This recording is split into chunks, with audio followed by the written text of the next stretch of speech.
दोस्तों, आजमगढ़ के बारे में जो जानकारी हम आप तक पहुंचाते हैं वह जानकारी आपको किसी भी दूसरे चैनल पर मिलना नामुमकिन है, क्योंकि यह जानकारी हम 150 साल पहले लिखी गई किताबों के माध्यम से आप तक पहुंचाते हैं।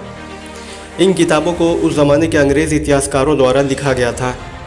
दोस्तों, आज से 150 साल पहले आजमगढ़ के कस्बों और गाँवों में मौजूद ज़मींदारों, व्यापारियों, लेखकों तथा इसके अलावा खेतीहर काश्तकारों में ब्राह्मणों, भूमियारों और राजपूतों के घर पूरी तरह से टाइल्स के बने होते थे। दोस्तों, इसके अलावा बड़ी संख्या में ओबीसी और SC/ST कास्ट के खेतीहर किसानों के घर मड़ई नुमा होते थे। इन्हें हर साल अपने मड़ई नुमा घरों की मरम्मत भी करानी होती थी। दोस्तों, इस ज़िले में हिंदू धर्मस्थलों में ज़्यादातर शिवालय या ठाकुरद्वारा उस समय देखने को मिलते थे। इसके अलावा मुसलमानों की मस्जिदें और इमामबाड़े ज़्यादातर चूना पत्थर और मिट्टी के बने होते थे। दोस्तों, इस ज़िले में बहुत से मिट्टी के बने किले भी अलग अलग जगहों पर पाए जाते हैं। यहाँ के लोगों का कहना है कि इन किलों को किसी ज़माने में यहाँ के राजभर, सूरी और असुरों ने बनवाया था। इतिहासकार मिस्टर थॉमसन का कहना है कि यह प्राचीन किले हरबंशपुर, ऊंच गांव और घोंसी में बनवाए गए थे। मिस्टर वाइटवे के अनुसार इनमें सबसे बड़ा घोंसी का किला है। दोस्तों, इतिहासकार मिस्टर रेड के अनुसार आजमगढ़ के अलग अलग इलाकों में पत्थर पर अंकित अलग अलग भाषाओं के संदेश मिले हैं। जैसे परगना देवगांव के तप्पा चौरी के दुभाव गांव में संस्कृत भाषा में लिखा हुआ एक पत्थर मिला, जिस पर गोविंद चंद्रा ऑफ कन्नौज के ज़माने का वर्णन है। कन्नौज के गोविंद चंद्रा का ज़माना सन 1114 से 1155 ईस्वी तक माना गया है। दूसरा पत्थर परगना घोसी के चक्सर में मिला, जिस पर फारसी भाषा में कोई संदेश लिखा है। यह पत्थर वहाँ की एक जामा मस्जिद के पास मिला है, जिस पर सन 1362 का समय लिखा है। यह फिरोज शाह तुगलक का दौर था।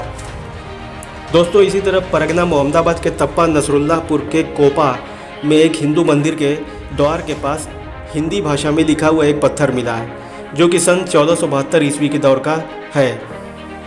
इसी तरह चौथा पत्थर परगना माहौल के तप्पा अथरैट के कस्बा निगहुन की एक मस्जिद के पास पारसी भाषा में लिखा हुआ मिला, जो कि 1533 ईस्वी के दौर का था। यह शहंशाह हुमायूं का दौर था।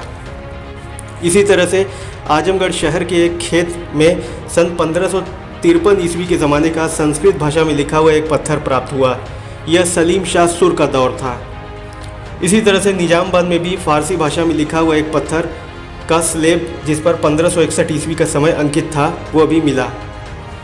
दोस्तों, इसी तरह फारसी भाषा में लिखा हुआ एक पत्थर परगना मोहम्मदाबाद के तप्पा बिहरोजपुर के गजहड़ा गांव की एक मस्जिद के पास मिला, जिस पर 1687 ईस्वी का समय अंकित है। यह बादशाह औरंगज़ेब आलमगीर का दौर था।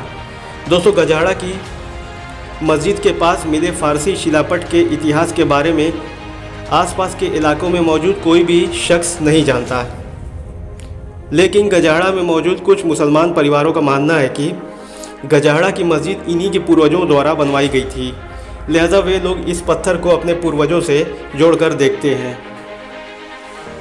दोस्तों, सन 1876 से 1881 तक इस ज़िले में कुल 41 मर्डर, 18 डकैतियाँ और 108 रॉबरीज़ की घटनाएं दर्ज की गईं।